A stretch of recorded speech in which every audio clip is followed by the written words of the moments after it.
नमस्कार, हिमाचल अभी.com का radio bulletin सुन रहे हैं आप। मैं हूं आपके साथ नेहा गुप्ता।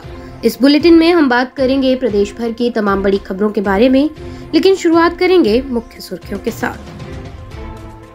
एवलांच से मनाली किलाड़ सड़क बंद, 80 लोगों को रेस्क्यू करके सुरक्षित तिंदी पहुंचाया गया। ग्लेशियर के मलबे को हटाने में जुटा बीआरओ। चंबा के लूणा में सीमेंट का पुल चट्टाने गिरने से टूटा, भरमौर से 29 पंचायतों का संपर्क कटा।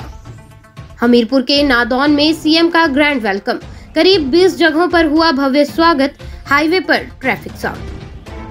जयराम ठाकुर बोले, कांग्रेस के तुगलकी फरमानों के विरोध में बीजेपी शुरू करेगी हस्ताक्षर अभियान। हिमाचल के शिक्षा मंत्री ने कल बुलाई मीटिंग, 380 स्कूल बंद करने, 10,000 नौकरियों पर चर्चा, जेबीटी, टीजीटी, पीजीटी पर फैसला संभव। हिमाचल में यूविन पोर्टल से होगी बच्चों के वैक्सीनेशन की निगरानी, सोलन भरमौर में कट, सोलन सिरमौर में हुई शुरुआत। अब समाचार विस्तार से। हिमाचल के जनजातीय जिले लाहौल स्पीति का उदयपुर किलाड़ हाईवे आज सुबह एवलांच गिरने से ब्लॉक हो गया। इसकी सूचना राहगीरों द्वारा स्थानीय विधायक रवि ठाकुर को दी गई है। विधायक रवि ठाकुर ने बीआरओ के अधिकारियों को तुरंत सड़क बहाल करके लोगों को सुरक्षित स्थानों पर पहुंचाने के लिए भी कहा। केलोंग उदयपुर किलाड़ सड़क पर तिंदी के समीप ग्लेशियर गिरने से रविवार सुबह यातायात व्यवस्था प्रभावित हो गई। करीब 80 राहगीर बीच रास्ते में फंस गए। यात्रियों ने तुरंत विधायक रवि ठाकुर से संपर्क साधकर मदद मांगी और जल्द से जल्द उक्त मार्ग को बहाल करवाने का भी आग्रह किया। हिमाचल प्रदेश के चंबा जिले में पठानकोट चंबा भरमौर 154 राष्ट्रीय उच्च मार्ग पर लूणा के पास चिरचिंड हाइड्रो पावर प्रोजेक्ट के साथ बना सीमेंट का पुल चट्टाने गिरने से टूट गया। शनिवार देर रात भारी भरकम चट्टाने गिर गई। गनीमत रही कि देर रात वाहनों की आवाजाही नहीं हो रही थी। पुल टूटने से उपमंडल भरमौर से 29 पंचायतों का संपर्क कट गया है। वैकल्पिक रास्ते की भी व्यवस्था नहीं है। एसडीएम भरमौर नरेंद्र चौहान ने कहा कि लूणा में सीमेंट का पुल देर रात चट्टाने गिरने से टूटा है। लोक निर्माण विभाग समेत प्रशासनिक टीम मौके पर भेज दी गई है। हिमाचल प्रदेश के मुख्यमंत्री सुखविंदर सिंह सुक्खू आज अपने गृह विधानसभा क्षेत्र नादौन पहुंचे। उन्होंने खरीड़ी मैदान में जनसभा को संबोधित किया। दरअसल मुख्यमंत्री के आने के कार्यक्रम 12 बजे का था। 12 बजे से उनका काफिला हमीरपुर से निकला हुआ है। इस बीच कई जगह उनका भव्य स्वागत किया गया, जिसके चलते उन्हें जनसभा में पहुंचने में देरी हुई। शिमला धर्मशाला नेशनल हाईवे पर भारी जाम लगा रहा। सड़क के दोनों ओर वाहनों की लंबी कतारें लगी रही। शेष समाचार ब्रेक के बाद। आपके स्वास्थ्य का प्रहरी श्री बालाजी हॉस्पिटल कांगड़ा हिमाचल।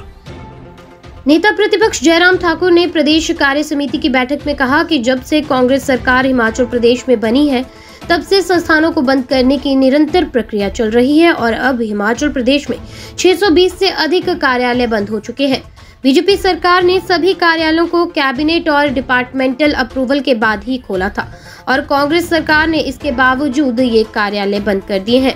ये कार्यालय जनता की डिमांड पर खुले थे और अब बीजेपी जनता के सहयोग से इन कार्यालयों को वापस खोलने जा रही है।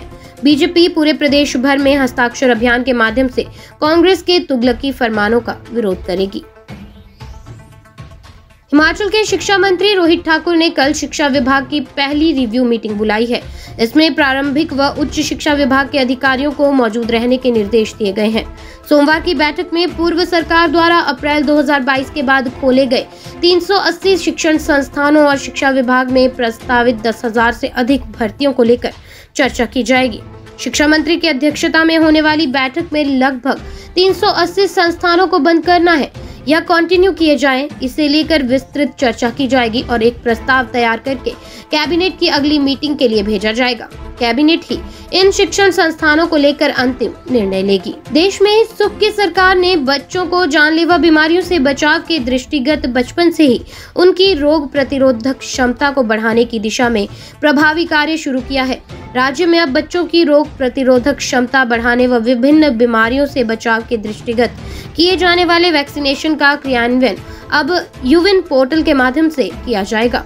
यूविन पोर्टल को सरकार द्वारा पायलट प्रोजेक्ट के तौर पर जिला सोलन व सिरमौर में शुरू किया गया है। इस पोर्टल पर प्रदेश में किए जाने वाले जच्चा बच्चा टीकाकरण की संपूर्ण जानकारी उपलब्ध रहेगी।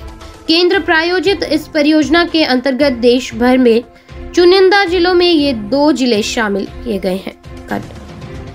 केंद्र प्रायोजित इस परियोजना के अंतर्गत देश भर के चुनिंदा जिलों में से ये 2 जिले ही शामिल किए गए हैं। रेडियो बुलेटिन में आज के लिए बस इतना ही। नमस्कार।